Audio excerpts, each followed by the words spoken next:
Greetings. Today we will discuss about mat and raft foundation. A raft or mat foundation is a combined footing that covers the entire area beneath a structure and supports all the walls and columns.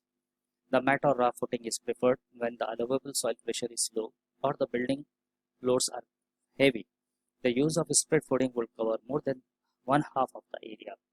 The second case where the soil mass contains compressible lenses or soil is sufficiently erratic deposit and eliminates the differential settlements.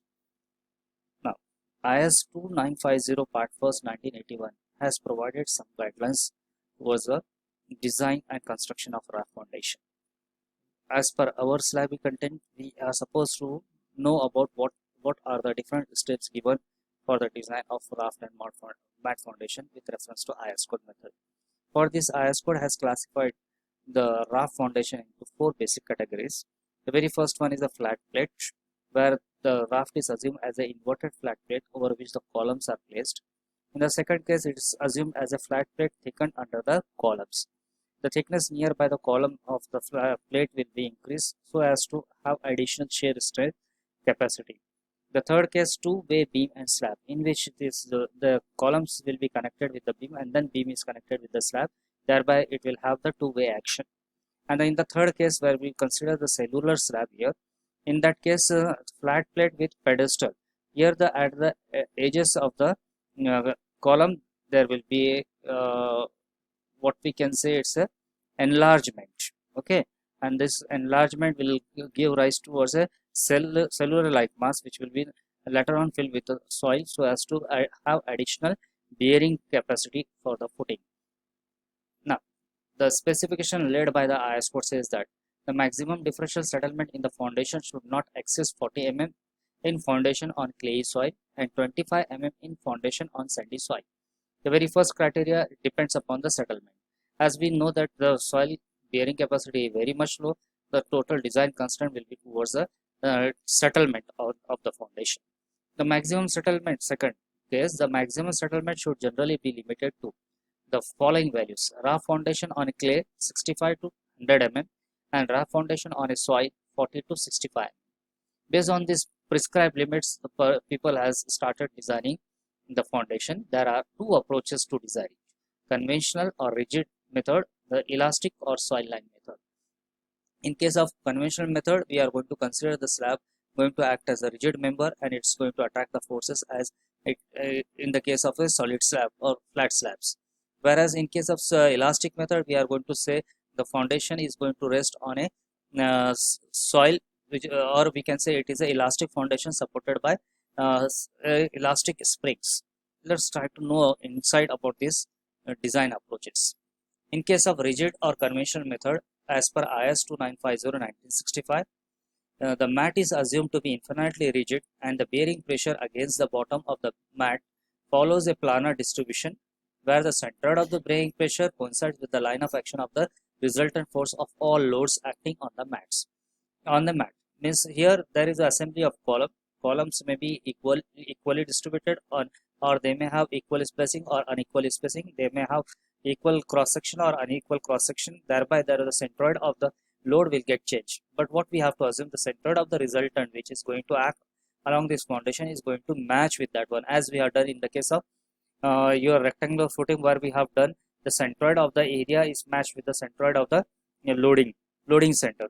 So similar the way here I am going to match the pressure center resultant force line with the resultant of stress distribution.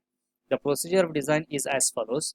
Number one, the column loads of all the columns coming from the superstructure are calculated as per the standard practice. The load includes live and dead loads. The loads coming on the columns will be a combination of load that may be static combination or it may be related to the any variable which is being added over it. Like we have dead load, the self weight of the members, and the live load in the part of partition walls and the assets over it. Second one, determine the line of action of the resultant of all the loads.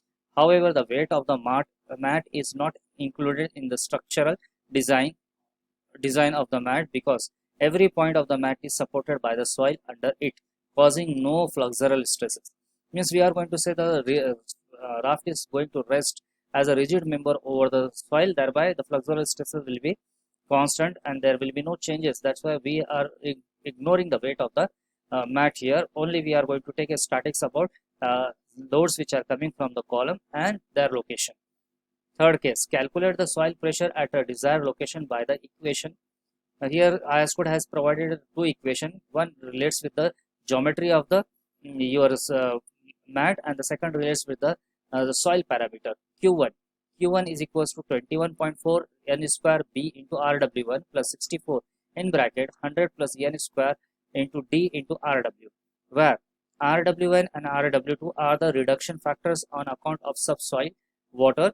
Then B is the width and D is the depth here, depth of the foundation, and N is the SPT number with the all corrections, applied corrections.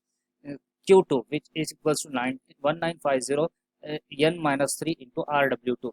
RW2 against the reduction factor on account of subsoil water here. So the smaller values among these two, Q1 or Q2, will be adopted for the design purpose. In case of saturated soil, he says that should be a corrections applied on a SPT number, and for that equivalent penetration resistance number N E is estimated as 15 plus 1 half of N minus 15. N is the SPT number, N is the equivalent penetration resistance number.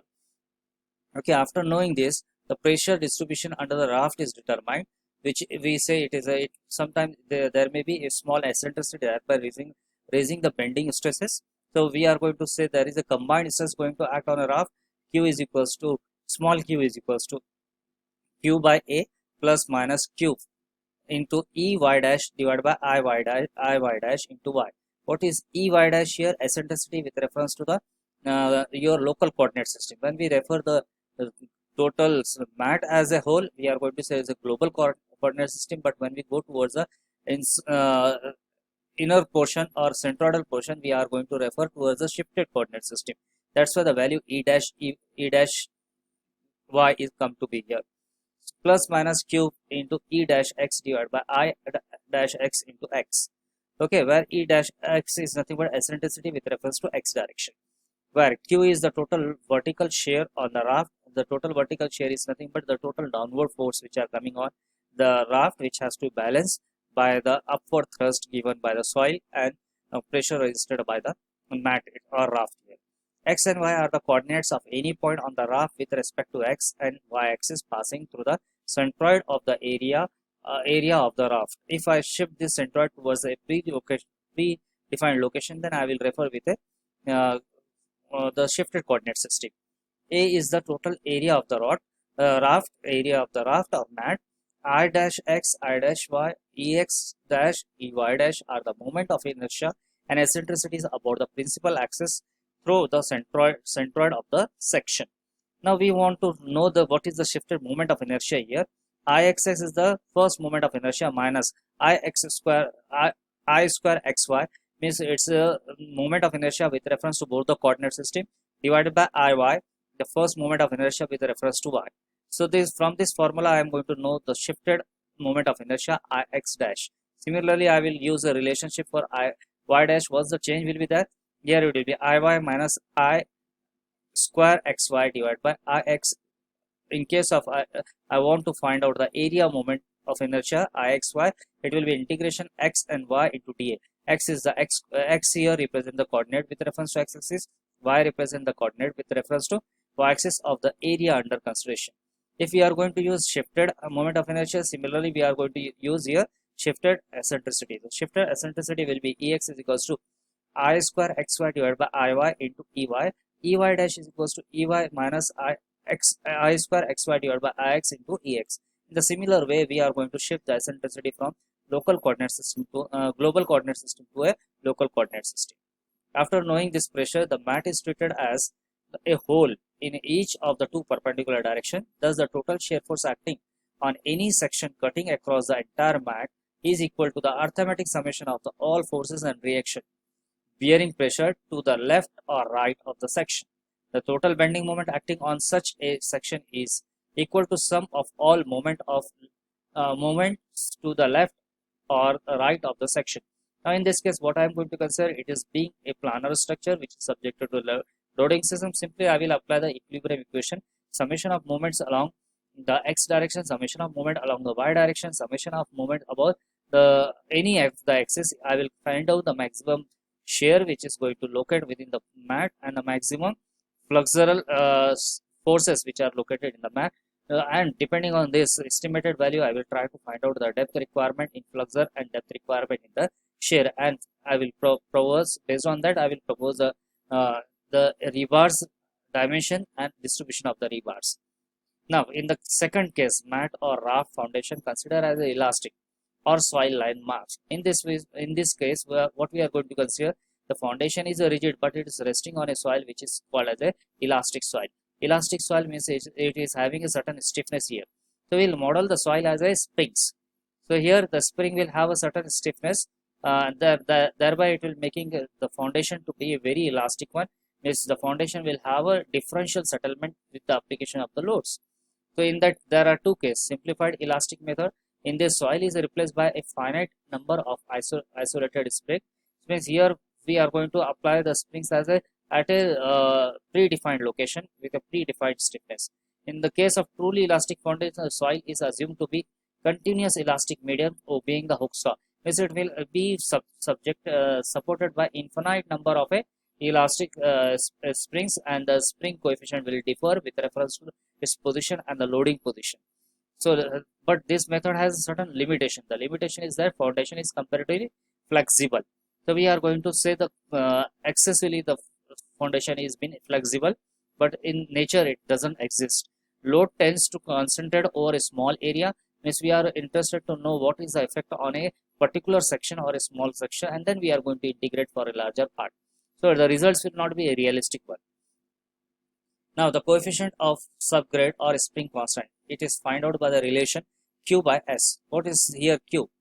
The Q is the allowable pressure on the soil, and S is the allowable settlement for the given soil condition.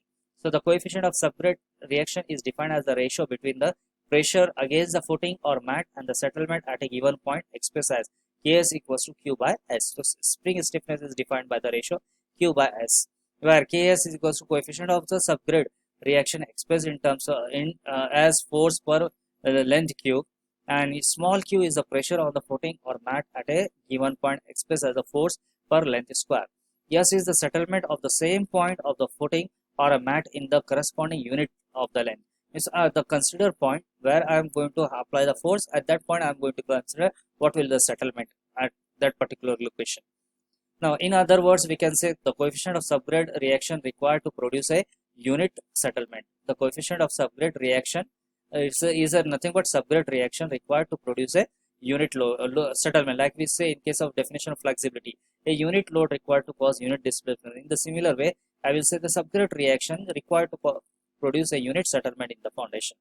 In a clay soil, settlement under the loads take place over a long period of the time, and the coefficient should be determined on the basis of final settlement.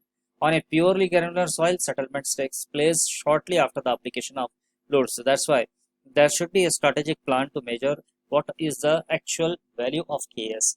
So it is based on the two simplifying assumption. Number one, the value of Ks is independent of the magnitude of pressure. Means we are not considering the relation between the magnitude of the pressure and the Ks value. The value of Ks have the same value for every point on the surface of the footing. Means once we have got the settlement value at a particular location, we will try to continue with that value for the entire footing. Now, how to measure it? So IS code has provided some measurement methodology for it, some empirical relations for it. A value of Ks1.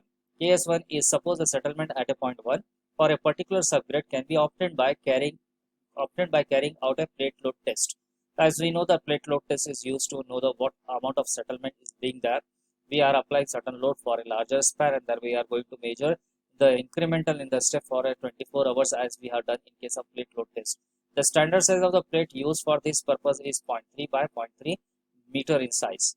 From experiment, it has found that for sand, KS1 particular location is equals to K1, means the K1 is nothing but the settlement by that allowable settlement for that particular type of sand. So they are nearly equal. But in case of Clay soil they varies due to the uh, constants like plate size or the